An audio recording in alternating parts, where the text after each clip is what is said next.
Spielberg. Disclosure Day. Blunt. O'Connor. Firth. Bono's daughter. Hello. Hello. A standalone episode of the honeymoon period. It's been a while since we've done one of these. Well, you've not been to the cinema for a little while, have you? No, I haven't. But I went to see Disclosure Day by myself to the posh cinema in town that you've been trying to get me to go to for years. And eventually I went. Can I just explain to people? Like, I don't care where you go to the cinema. All right. Sorry, did that sound a bit like controlling or something? Yes. All right, Yeah. okay. That's not what I meant. I was going to tell a lovely romantic story afterwards, but carry on, yeah. No, but you like to go early in the day. Yes. And you bemoan our local multiplex cinema that they only, probably for business reasons, only have, on days you're available, only tend to like start films about 1 o'clock, which is I when do you understand why they do that. Yeah. But because otherwise, if they start at 9 or, earlier, which I would like. It would be your own private cinema. It would be me, and I would be delighted to pay for that. But yeah. Whereas there is one in town that for years has run them at like 9, 10 o'clock films, big films. It's part of a like a art house chain, I would say. I think we could say it's the It's Everyman. It's the Everyman. Yeah. I've been saying, why don't you go? And there's no better way to not get you to do something than to actually suggest it would be beneficial That's true. for you. Yeah, I was just like, no, I just don't want to go.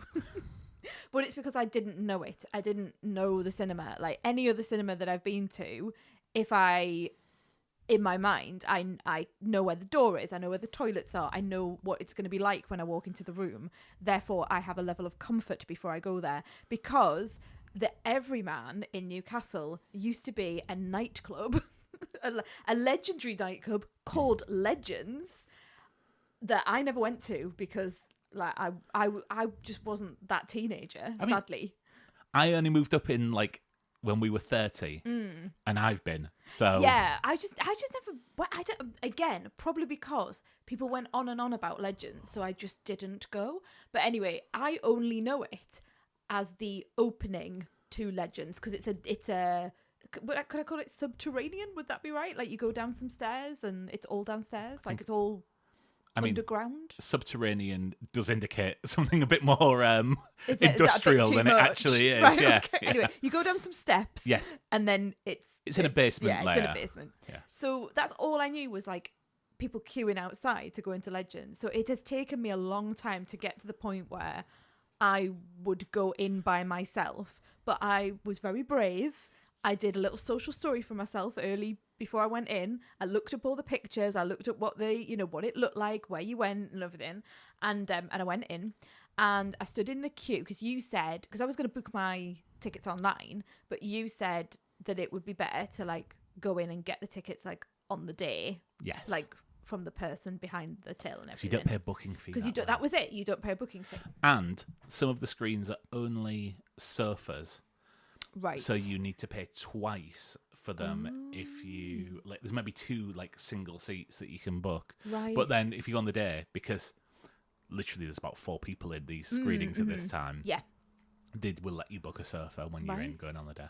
So yeah, that was my experience. Was standing in the queue. It was fun because they had media of old by the till. So there was like video like VHSs of Dune and Matilda and stuff like that, and cassette tapes and things. So that was fun.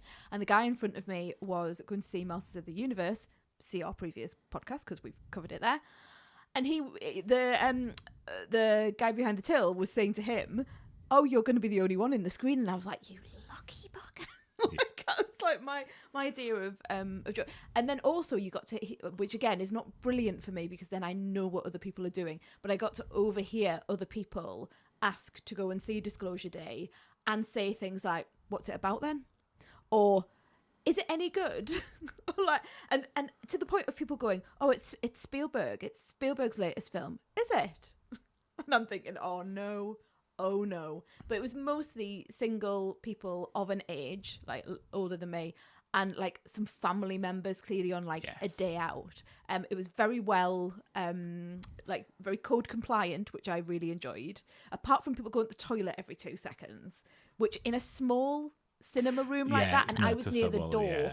It was quite noticeable. But yeah, no one's, because I don't think the guy liked me at the till. I think he found me. I barely tolerate you, so I know he found me awkward. I know he did, and I was trying to do my like really jolly thing of like, oh, I'm going to the like really awkward. I'm going to the cinema today, and it's Disclosure Day, and I wanted to like do a bit of banter of like, oh, you know, Close Encounters of the Third Kind and Spielberg, and I've got a podcast, you know. I understand about, films. I understand films. I do. I'm not just going to ask about what it's like and who. My who's husband's got a directing it. letterbox account and everything. You've got a letterbox account. Yeah, I know it, but you know it's better when I say it's you, because then at least you know. Like, look, I'm in a relationship, so somebody loves me too. I was doing all of that, and then he asked me the question. He then asked me the question of where do you want to sit, and that's when he realised he'd made the biggest mistake of his career. Because I could not decide where I wanted. And he essentially said, where would you like to sit? And I just came back with away from everyone else. Like, as humanly possible, the furthest away from everyone else. And then I kept, is that where the screen is? And it was awful. And it made my heart was fluttering. And like, I was like, and then I had to go into the toilets afterwards and calm down. Autism. Hooray. Can I point out when you say that you don't like going into a cinema that you've never been into before? Yes. Every cinema you've ever been to, you've been for a first time. That's true. But I've also then been many, many times afterwards. Yes. So I know what I'm dealing with. But I'm going to get onto the little romantic bit after you got worried that I was saying something bad about you. Yeah. But when after I watched Disclosure Day and I came up through the steps, who was there? Walking across the road to greet me, but my beloved. It was me, wasn't it? It's Mr. Gregerson. Yes. It's my Mr. Gregerson. I was so delighted. You know, when you're just so happy to see someone and it was you. But it was lovely. And you walked me back to the car and it was really nice. Yes, because it was on a weekday and I was on my lunch at work and I was like, I've not heard from Elaine for a while. Then remembered you were A, in town and B, seeing a film, and I was like, I wonder what time that finishes. And then kind of worked out, I knew you were going at 10, and I was like, oh, I'll probably finish about 12:30, so 2 hours 25 minutes this film. Work out, and then and so then I waited outside, and I'm like, as I was waiting outside for it to finish, I was like, is this problematic? Am I like, is this like, I'm going to make sure she's fucking in that cinema? Like, oh, is that how it looks? Yeah. What if I wasn't? What if I wasn't there? What if I was somewhere and I was going, oh yeah, I've seen the film? Or like, oh, I'm not quite sure, 3 stars, you know, like texting you about it. And then I wasn't there. I didn't come out. What do you think of the everyman, he says? I know.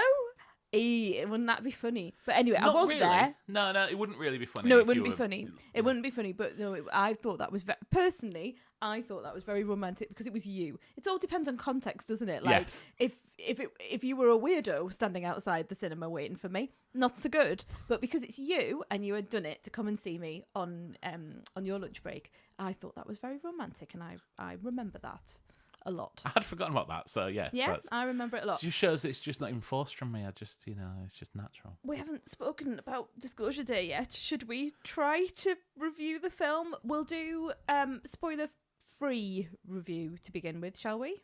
Yes, let's do that. And that was a big pause. Yes. You were like, shall we? Yeah, we don't talk about the format when we're not here. Yeah, so, we'll do a general spoiler-free review for people who haven't seen the film and just want to sort of understand what we feel about it generally, and then we'll go on to talk about all the things that you want to talk to me about, because every time I've spoken to you about doing this podcast, you've rubbed your hands together and gone, there's a lot to talk about.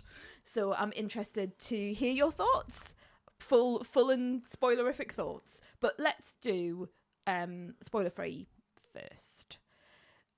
Did you know very much about this film going into it? So I knew Spielberg. I knew Blunt and O'Connor. Emily Blunt and Josh O'Connor. Like, Josh O'Connor has been quickly becoming one of my favourite British actors. Like, I think he's been so good in everything I've seen him in. I saw him in quite recently in The Mastermind, which is just a small American film. He does a lot of those, doesn't he? Like little indie films and things. And he's just so good in it. Like, he's good in everything. Like, Challengers, it was brilliant. And what's the film with Knives Out? Oh, the Knives Out God.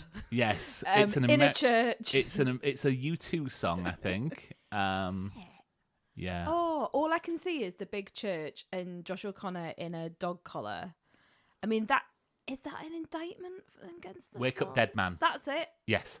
Is that a U2 song? Yes, because they're all named after songs. Yeah, I didn't know that was I didn't know that was a song. B, I didn't know that was a U2 song. So, which is appropriate. It is appropriate. I was about to say, there's the Bono connection again. Because he stars in this with Eve Hewson, who I didn't know was in this, and I spent the thing all going, is that Eve Hewson? Yeah. Is that Bono's daughter?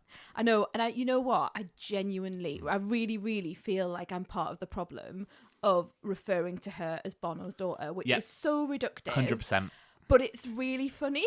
It is funny. It's funny to say it to you in our home. I'm not feeling that I'm coming across particularly well on a podcast that goes out to the public in keeping going with it. But it is funny between you and I to mention it. But I do feel bad. Bad. You see, I think we've gone past the let's not take away our agency, and we're in the let's hit the nepo babies era. So, but I don't hate her because she's Bono's. No. Like I think she's this is why I feel bad, because she was superb in Bad Girls, and I don't want to reduce her to who her dad is, but her dad is Bono. I'm going to look up what that show's actually called, because I'm convinced it's not called Bad Girls. It's not Bad Girls. Bad Is it Girls. like Five Sisters or something like that? Bad Sisters. Bad Sisters. Oh no, I'm such a 90s child. I'm thinking of that. She was in Bad Girls with Deborah Stevenson. and in the prison. Yeah. Was that ITV? Yeah.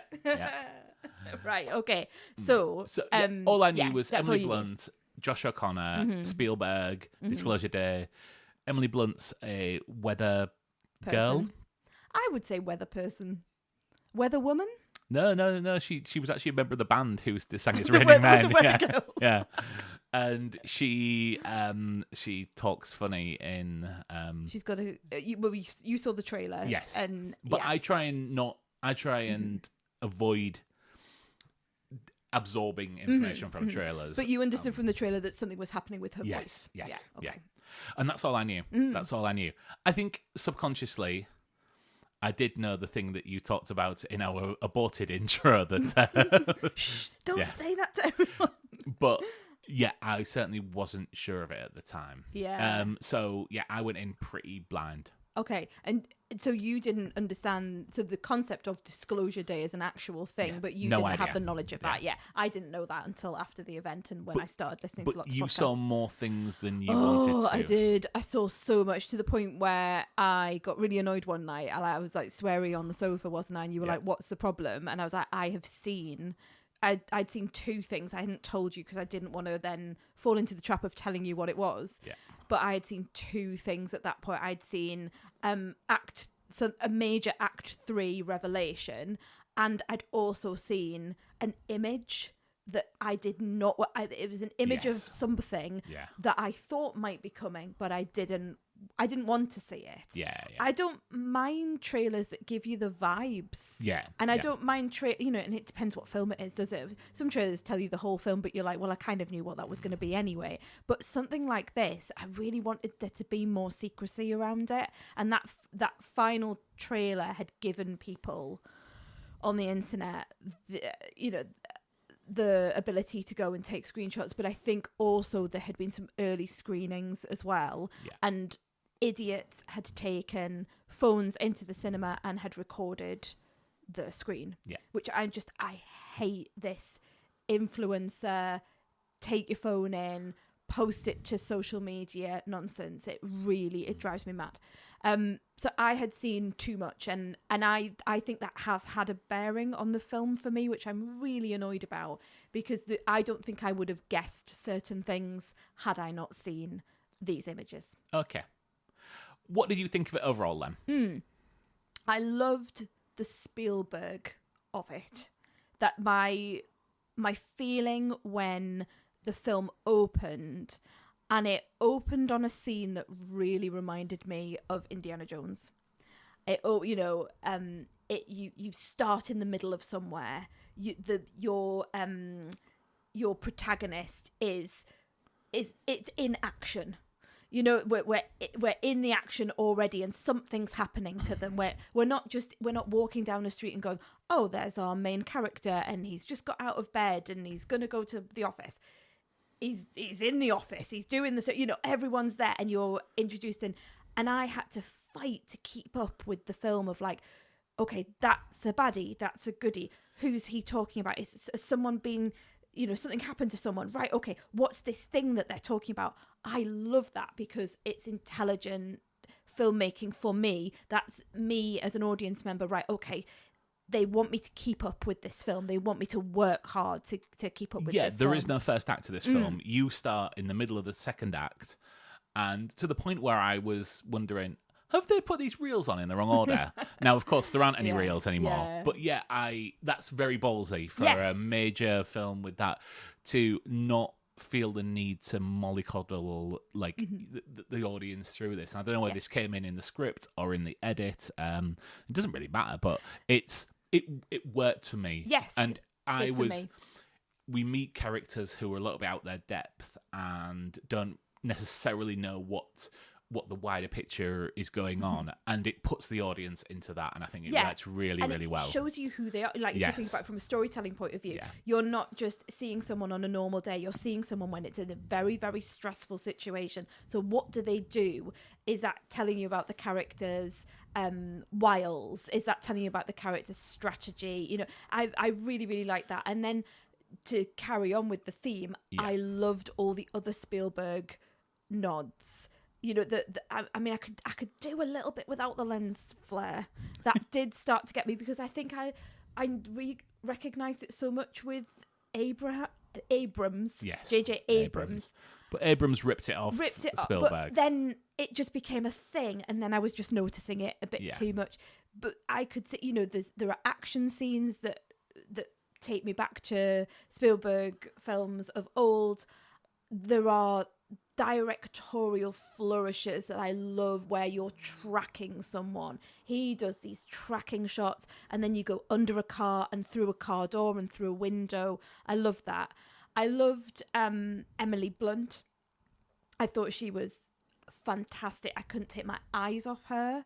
I really liked her relationship with her partner, who's played by Wyatt Russell, who I didn't know was going to be in. I thought he played a really good part. Josh O'Connor, like you say, is very good. Eve Hewson has a brilliant scene with another character that I think that's like a standout scene for me. It goes into horror, it goes into pure sci-fi. There are some beautiful, beautiful moments in this film. Here comes the but. You are waiting for it.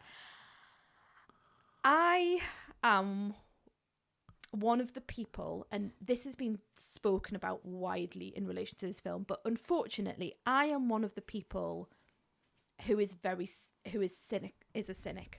cynical and skeptical.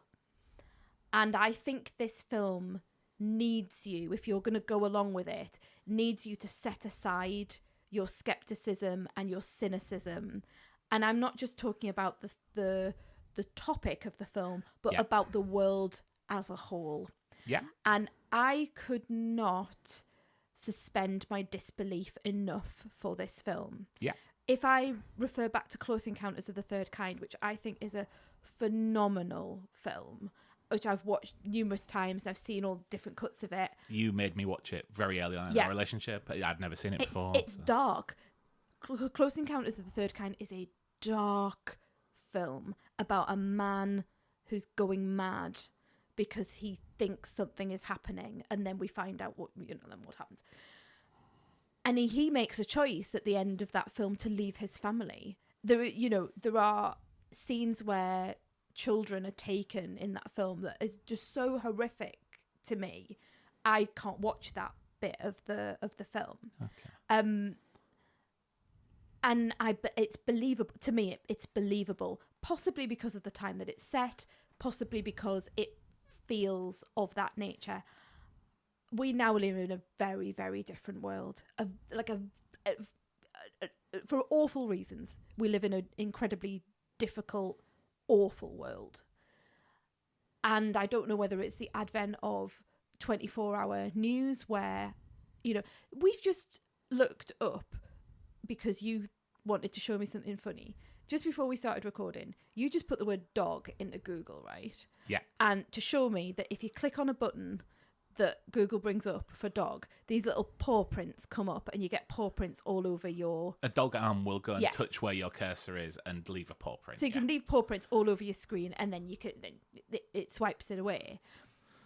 Google then had some news reports at the bottom and showed me a news report about someone who'd been awful to a dog. And it was so bad, I had to say to you, please can you turn that screen off? I'm really upset by what I've just seen. And I don't know whether now we live in this world where you're not looking for awful things and yet awful things just appear on a screen, that I can't suspend my disbelief as to how the world might react, how the world might not react, and everything that's in Act 3, essentially, around this film. I'm too much of a skeptic, and I think Mr. Spielberg is too much of a nice person and has dreams that I just could not. And I want to believe, right? Yeah. You know, to coin the phrase, I want to believe and I want to go along with him.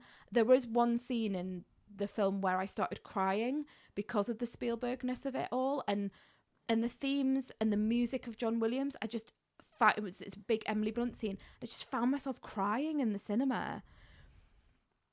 But that was for I wasn't crying at the end. At the end, I was going, no.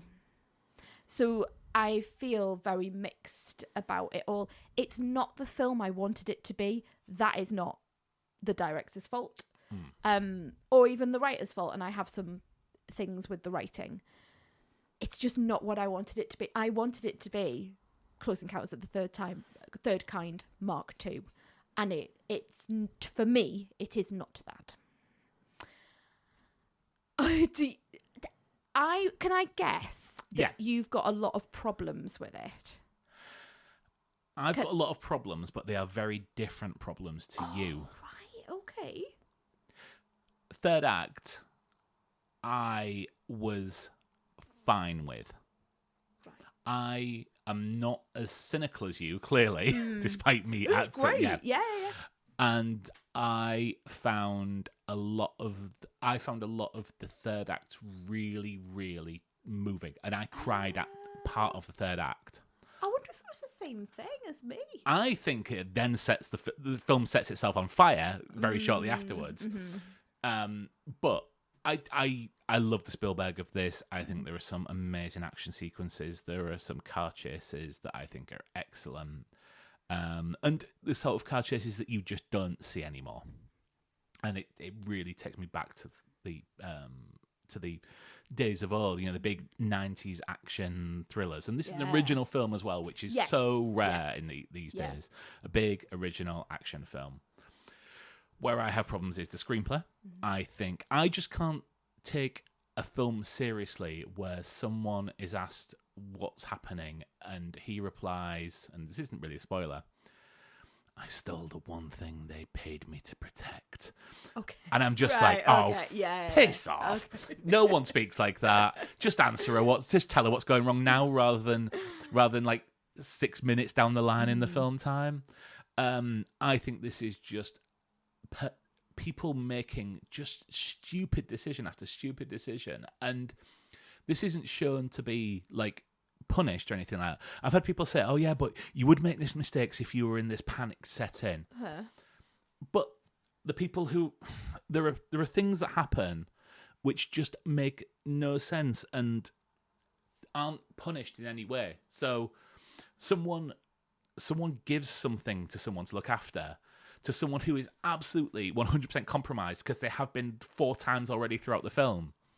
And I'm like, oh, well, that's going to be a plot point that she, like, that's going to go away and, you know, that's going to be exploited later on. No. Just disappears from the film and then comes back and goes, hey, remember me?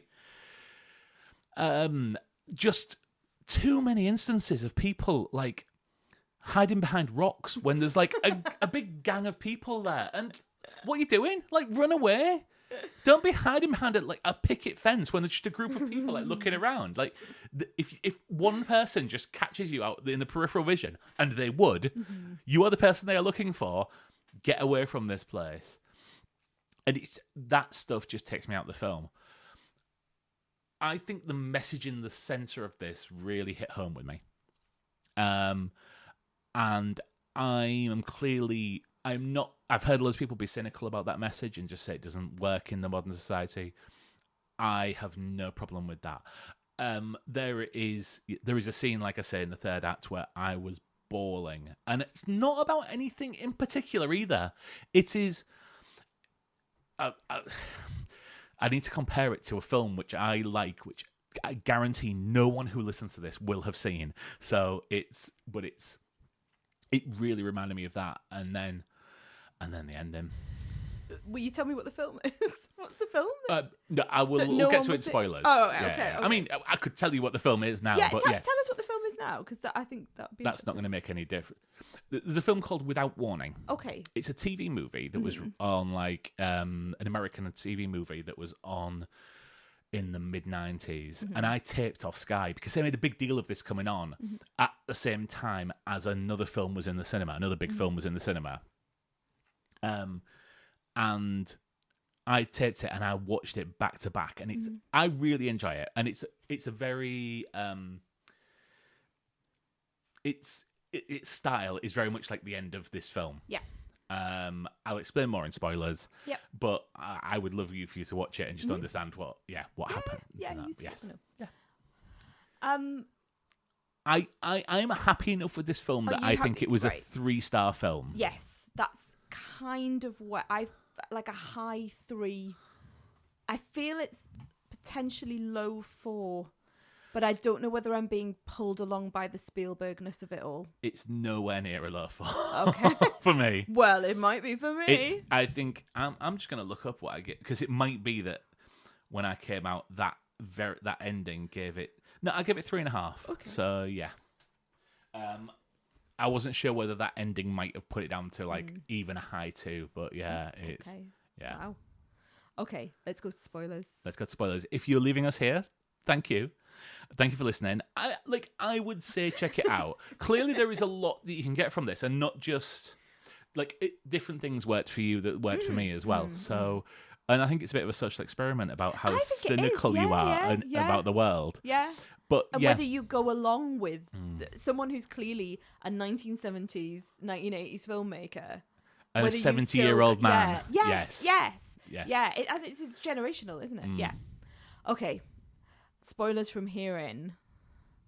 So I saw on Instagram, annoyingly, 2 children being beamed up to the planet, whatever, and in a spaceship, and I deduced that was Emily Blunt and Josh O'Connor, which so annoyed me, because my understanding was that they were on like these different pathways, not that they were like trying to get back to each other. Also the age differential between the two. I think the film is trying to tell us that they're the same age, because they're trying to tell us that Emily Blunt is 38. Now, Emily Blunt is a phenomenal woman, right? Okay, I wish I looked like Emily Blunt, but she's not 38, right? She just isn't. And Josh O'Connor would as much be as like, I love you, I wouldn't mind you looking like Emily Blunt Thank either. you very much. Yeah, I think we all agree with that. And Josh O'Connor is playing a much younger character, in my mind, much younger character. Anyway, so then I was like, oh no, now they've got like this connection that I know about. The second thing that I saw was the big old alien head. Someone had taken a screenshot of the screen of the alien who, is wheeled in at the end. Yes. And the whole design of the alien, and I did not want to see that, because part of me was thinking, okay, I know this film's going to be about aliens, because people were saying that it was a stealth sequel to 30. Why could I not get the name of the film? To Close Encounters. And I was like, that'll be amazing. Like, is it going to be? Is it going to be like the Richard Dreyfuss character's children? Is it going to be the next generation, or are we going to? Is it the child that was kidnapped in Close Encounters and, you know, all of that sort of stuff I was like getting really excited about. Yeah. But as soon as this film started and we got into it, I then realised that it was something else. I also have, I've just thought of this now. I also have, and because I'm thinking of Close Encounters and the, you know, the mashed potato tower, like it's so real, isn't it?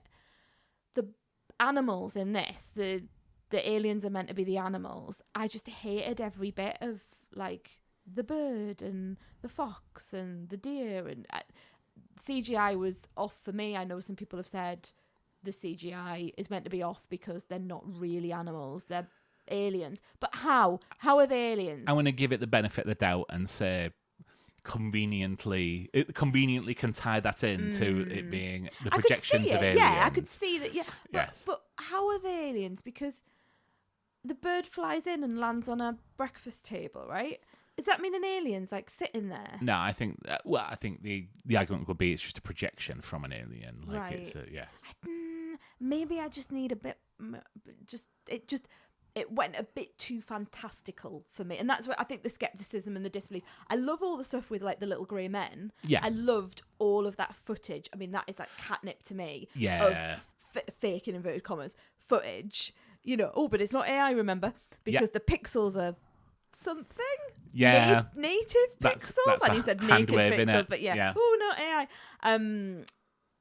I loved all of that. I saw a Close Encounters reference, but I also saw references to lots of other things, and you know it. And I understand because when I came out of this film, the only podcasts that had anything up whatsoever were the Alien podcasts. So I ended up driving home listening to the Alien conspiracy podcasts talk about this film and talk about how it was like how Spielberg's like, this is Disclosure Day, this is Spielberg doing Disclosure, and how they like believed that what he was showing is like real.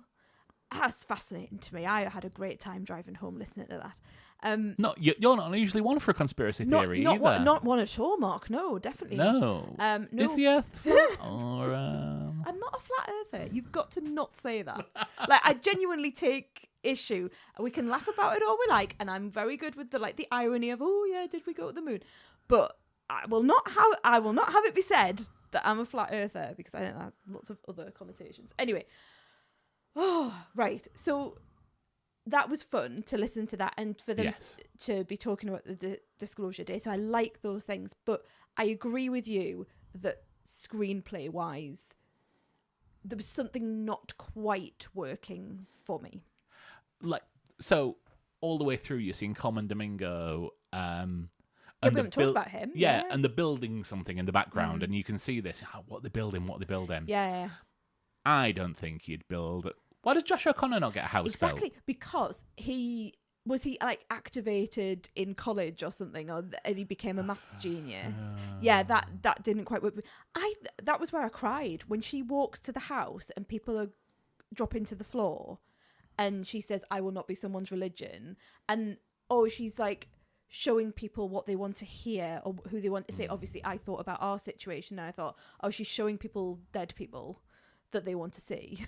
And I was like, oh God only knows who, we know who I would see if she walked past me. Do you know what I mean? Like, and that made me very Angela emotional. Lansbury? Yes. Is Angela Lansbury's not dead, is she? I think she is, I'm afraid. Is she? She's not. Am I thinking of Julie Andrews? Yes, you are. Did Angela Lansbury die? Oh no, that's Angelina Jolie. No. I thought she was still with us. I don't think she is. Nope, it was over 3 years ago. I'm shocked again. I'm bereft again. We literally talked about this when it happened. But Dick Van Dyke's still here, so we're all right on that front, and Julie Andrews is fine. It's fine. Sorry to break that to you live on air. I forget, and that hurts.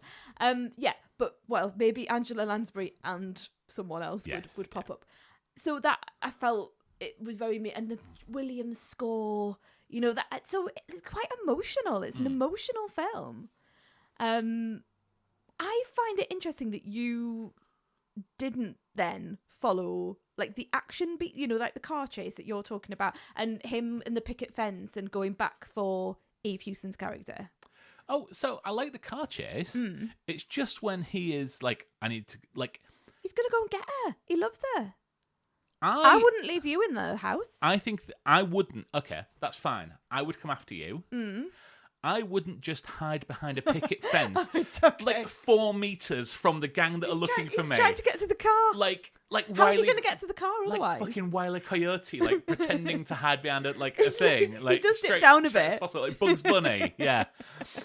Like at no point did I think, oh yeah, no one's going to see him there.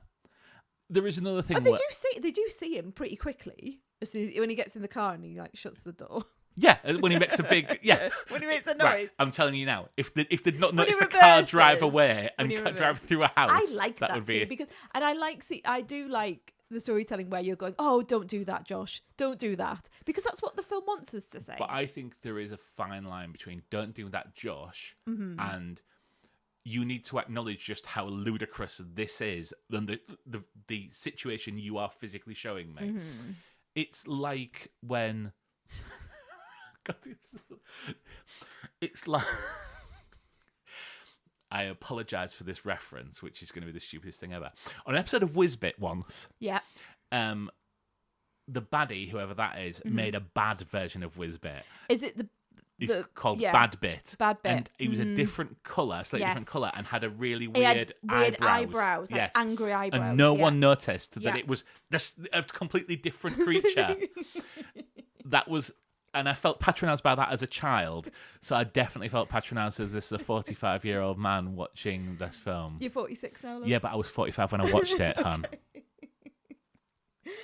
Oh, dear. So you were all right with the ending then? That's it? Because I keep coming back to the ending all the time. Okay. You were all right with it? You didn't feel, when they wheel out... No, whoa. Sorry, so before that. So the bit that I cried at is, and I think this is an actual phenomenal bit of acting, is the news anchor reacting to the footage they are seeing. Yeah. And I just can't understand how not everyone...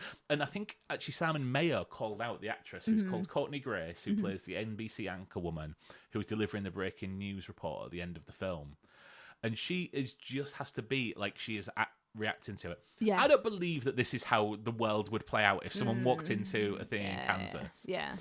But I was in tears, and this is what Without Warning is. It is a live news report of a meteorite that is heading towards Earth. Okay.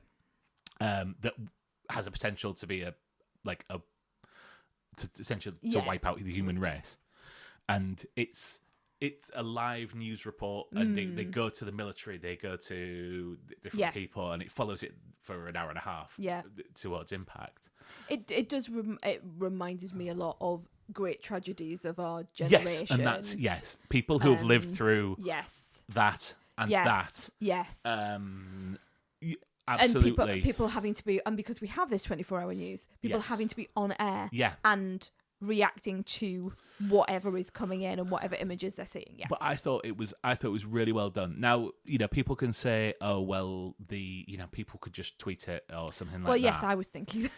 I believe probably 4 people have tweeted pictures of aliens in the past half hour, and I think you need those news agencies to give it the credence. Yes, I understand that. I don't believe they would just put it live online within 2 minutes. And I don't believe that everyone would just suddenly stop and start looking at their phones. I think there would be much more this is my thing of like, I'd be showing you it going, well, that's not real. I can live with that. I can live with that, and I although I fully understand the cynicism that would happen in real life, and then the alien gets wheeled out, and that it's like watching a disaster in slow motion because you see this thing being wheeled out, and I'm like, oh no, they're not. I know. No, they're not. And then they unzip it, and it's like in my mind that's like half an hour of the film just going, no, please don't. Yeah. No, please don't. No, what I liked about it was it wasn't a CG alien. It was clearly a bloke in a Smithy's in a suit, fancy dress costume. but it did look a bit Shit. I don't know what. Yeah, but I suppose the greys, as they are, it is a bit plasticine. It is a little bit polystyrene, isn't it? The look of them, anyway, with the big eyes. They might as well have had one of those ones where it's someone carrying an alien and yeah, like that. Yeah, sorry, an alien carrying a man. Is that when a man puts on an alien costume? Yes, but with fake legs coming out of like that. Yeah, I know it's an audio feature. It's an audio blooming medium, Mark. You can't just point and go like that. But anyway, yeah. If you, Mark's just Googled Smithy's UFO and it's come up. So yeah, you'll see it there. A big green alien with holding a man. With the sort of things that you would see on a stag do. Yes. Yeah. But obviously in Close, I know I might as well pay someone every time I say Close Encounters here. Please. But in Close Encounters they have children dressed in the little costumes that come out at the end because they're small and they take the hand of the people, and I think I believed that more than it's hard, isn't it? It's hard because it's an alien. Like, what are you meant to do? Is he meant to do Crystal Skull it and have these like interdimensional beings and have it like can't say Crystal Skullet? Yes, you can. Because Skullet is, you know what a Skullet is? No. A Skullet is like bald on top with a mullet at the back, like Hulk Hogan. So, but I'm using it in the case of Crystal Skull. Pause. It. Yes. Oh man. Where was that? Yes. So, do you have more ropey CGI or do you have man in a suit? And I go for the man in a suit every time. I want a better suit. And I don't want. I don't know. I don't want a. Why was the alien within 10 minutes of a TV studio in Kansas? What was he doing before? Where was he before? And why wasn't he intervening? Well, clearly clearly he was in the central business district of. Why were we waiting for Emily Blunt to do something when we had the alien? Why didn't we just show everyone the alien? Yeah. Rather than waiting for Emily Blunt to be, in inverted commas, activated. I'd like to talk about how every time Mark Donovan from The Inbetweeners was involved in the action, I just thought about him beating up Will for... He's Colin Firth's henchman, yes. Isn't he? Yeah. I recognise him, but it was only afterwards when you told me who he was. I don't think he really had much to do other than be a henchman, unfortunately. And also, I mean, this is a big spoiler for the best bit in the film. Okay. But we are in spoilers. I'm surprised you didn't mention... You mentioned how it reminded you of like an Indiana Jones film at the beginning. Yes. But I think it reminded me a bit of Highlander. Because the best bit when I met you, when you came to find me at the cinema, the only thing I told you about the film, I squeezed your hand and I was very excited. I said, "This is not a spoiler, but you're gonna like the beginning." I don't remember you saying that, but yeah. Do you not? I was so excited to tell you as well because the beginning's wrestling. Yes, it is. It starts with wrestling. Yeah. Doesn't it start at a POV of wrestling as well? Odd choice. Lance Archer and Brian Cage. I recognised them straight away and then wondered, like, real is wrestlers. that definitely them? Because it doesn't really focus on them. And then I waited through the credits to find out who the wrestlers were, and I was like, yes. Didn't realise that the referee was Chavo Guerrero. Okay. But, yes. And where are they from AEW? Rather than like WWE? Yeah, so they are in AEW. They're currently wrestling in AEW. Yeah. And who's the referee, sorry? Chavo Guerrero, he was in WWF in the mid-90s. I think he's, mid-2000s. And WCW in the mid-90s. I'm a wrestling fan. Like, why would he start it like that? It was such a Highlander reference for me. Here's a man waiting for someone at a wrestling match as like a hiding place, because that's what Connor McLeod of Clan McLeod does in Highlander. He's at Madison Square Gardens, he's watching some wrestling, and then he goes into the car park to wrestle his foe. Yes. Now, yeah, I wondered if it was a Warner Brothers production, because that's no, it's distributed by them in the Philippines. It's Universal. Because they own a small stake in. It's just an interesting, and it just really, really reminded me of. I mean, he's cine literate. People in the film must realise that's how Highlander. Maybe that's what he's referencing. I hope so. I don't think so. Okay. Anything else to say about Disclosure Day? No, I think that's it. I'm not either. I'm glad I saw it. Yeah, I'm glad that there is an original film that has come out directed by Steven Spielberg. I'm glad that Steven Spielberg is still making films. Yep. I think there's enough of this in there that I got plenty out of it. It's just the bits that I didn't get anything out of. I just nearly were working against all the stuff that was good, rather than just having memorable moments and being a bit of a nothing film. I think it's the writing, isn't it? The more we talk about it, the more I'm going, it's the story. David Koepp. David Koepp. Who's done lots of stuff. He wrote Jurassic Park. I know. He wrote He's the done first Mission Impossible. The first Mission Impossible. He wrote Black which Bag is that was in my top 10 last year. Sometimes you have a good day, sometimes you have a bad day. Yeah. I mean, so we did Indiana Jones and the Dial of Destiny as well. Which we liked. Did we? I did. I think I was a little bit cooler on it. Kimmy, which I really liked. And again, it was the storyline in Dial of Destiny I didn't like. Yes. He wrote the Lego Jurassic World video game. He wrote The Little Engine That Could. Wow. He's done it. I mean, he's done Angels and Demons. Oh, he did Crystal Skull as well. Oh, well, that's a friend of the podcast. Sorry, Chris. Chris will be shouting at us right now. But yeah, War of the Worlds. Yeah, he's done so much, hasn't he? When you're doing all the first Tobey Maguire. But I mean, Spider-Man. you can't win them all, can you? Stir of Echoes. That was a very scary film. I've never heard of that film. It's got ghosts in and it's Kevin Bacon. It's very scary. I did not like it. Right, we need to finish this podcast because we're just going to run through the IMDb. Remember we just said we'd do 20 minutes? Oh, yeah, I know. Every time. Right. 46. Hey, and you can look down now and see how much we've got out of this. Thank you. Well, thank you, guys. Thanks for sticking with us. And we'll see you next time. We'll see you next time. Bye-bye. What did you steal? Secrets. Spielberg. Disclosure Day. Blunt. Aliens? I think that's more of a spoiler than you need to give out. Okay. Maybe we should beep that out. Yeah, maybe we should. Are you being serious or not?